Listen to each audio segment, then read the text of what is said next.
Haunted room. स्वागत है आपका एक नई हॉरर स्टोरी में। दोस्तों, कहा जाता है कि कुछ कहानियां कभी पुरानी नहीं होती, उनमें छुपे राज हमेशा जिंदा रहते हैं। आज मैं आपको एक ऐसी ही कहानी सुनाने जा रहा हूँ जो सिर्फ कहानी नहीं बल्कि उस भयानक सच्चाई का हिस्सा है जिसने चंदेरी गांव को हमेशा के लिए बदल दिया।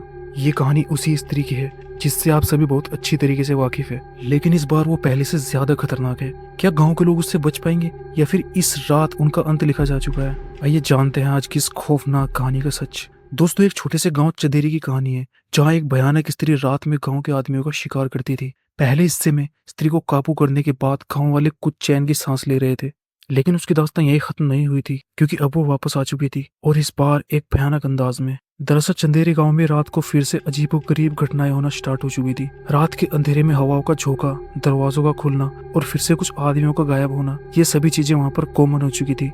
और इन सभी हरकतों ने गांव वालों को पूरी तरह से हिलाकर रख दिया था। गांव वालों को वो रात बहुत अच्छी तरह से याद थी जब उन्होंने कुछ क्रियाओं के जरिए स्त्री से पीछे छुड़ा लिया था, लेकिन वही स्त्री इस बार फिर भयानक अंदाज में वापस आ गई थी, जिसके चलते गांव के कुछ लोगों का बुरा हाल था क्योंकि उन्होंने इस बार कुछ नई चीजें महसूस की थी। और स्त्री इस बार सिर्फ आदमियों का शिकार नहीं करती थी बल्कि उसके साथ एक रहस्य भी था। हर शिकार के बाद गांव के चारों तरफ एक नया पौधा उगता था। दोस्तों, वहीं गांव का एक नौजवान लड़का करण, जो अपनी पढ़ाई के लिए शहर में रहता था, वो अब वापस आ गया था। और जैसे ही वो अपने दोस्तों के साथ घूमने निकला तो उसके दोस्तों ने उसे बताया कि स्त्री अब इस गांव में फिर से वापस आ चुकी है। वहीं कुछ दोस्तों ने डरते हुए कहा, नहीं नहीं, ये सब एक अफवाह है। लेकिन दोस्तों, जैसे ही वो सब लोग घर जाते हैं और उसकी अगली सुबह करण ने पाया कि गांव में उसका एक दोस्त गायब हो चुका था। इस खबर के बाद गांव के सभी लोगों में फिर से सन्नाटा छा गया था और करण तो मानो डर के मारे सहम गया था क्योंकि उसे अब कंफर्म हो गया था कि स्त्री अब वाकई वापस आ चुकी है और ये कोई अफवाह नहीं बल्कि एक सच है। तभी गांव के कुछ लोग करण और उसके दोस्त इस समस्या से छुटकारा पाने के लिए कुछ समाधान ढूंढने लग जाते हैं, जिसके बाद करण और उसके कुछ दोस्त एक तांत्रिक से मिलने जाते हैं। तो वहीं पहुंचकर तांत्रिक उन्हें बताते हैं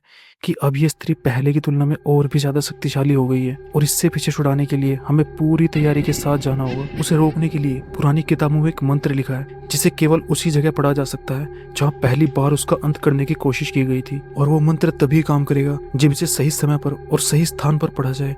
दोस्तों, उसके बाद तांत्रिक ने बताया कि गांव के बाहर एक मंदिर है जहां पहली बार स्त्री को बांधने की कोशिश की गई थी। हमें वहीं जाकर स्त्री का सामना करना होगा। और इसके बाद तांत्रिक के साथ करण और उसके सभी दोस्त मंदिर की ओर चल पड़ते हैं। लेकिन दोस्तों, जैसे ही वो मंदिर के करीब पहुंचते हैं तो वो पाते हैं कि अचानक से तेज हवा चलने लगती है और चारों तरफ अंधेरा छा जाता है। साथ ही मंदिर की दीवारों पर भी खून के निशान और धब्बे दिखाई देते हैं जो उनके डर को और दोगुना कर देते हैं। और इसी के थोड़ी देर बाद उन सभी को मंदिर के बगल में से एक आवाज सुनाई देती है जिससे उन्हें अंदेशा हो जाता है कि ये स्त्री ही है। जिसके तुरंत बाद तांत्रिक मंत्रों का जाप करना शुरू कर देते हैं, जबकि करण और उसके दोस्त स्त्री का ध्यान भटकाने की कोशिश करते हैं। लेकिन स्त्री की शक्ति इतनी ज्यादा होती है कि हर कोई उसे रोकने में असमर्थ था। लेकिन उधर तांत्रिक अपनी क्रियाओं में लगे होते हैं। इसके थोड़ी देर बाद तांत्रिक जब अपना आखिरी मंत्र बोलते हैं तो स्त्री जोर से चिल्लाती है और उसकी शक्ति अब धीरे धीरे कम होने लगती है और मंत्र पूरे खत्म होने के बाद स्त्री वहां से वापस चली जाती है। इसके बाद ही आसपास के सभी पौधे मुरझाने लगते हैं जो किसी गांव वालों की मौत पर उग जाते थे, और हवा भी अब धीरे धीरे कम होने लगती है। तभी गांव वालों को यकीन हो जाता है कि अब गांव पूरी तरह से सुरक्षित है। लेकिन तभी उन्हें तांत्रिक चेतावनी देते हैं कि स्त्री की आत्मा को हमेशा के लिए कैद रखना आसान नहीं है और उन्हें हर साल इस मंत्र को दोहराना होगा ताकि वो फिर कभी वापस ना आ पाए।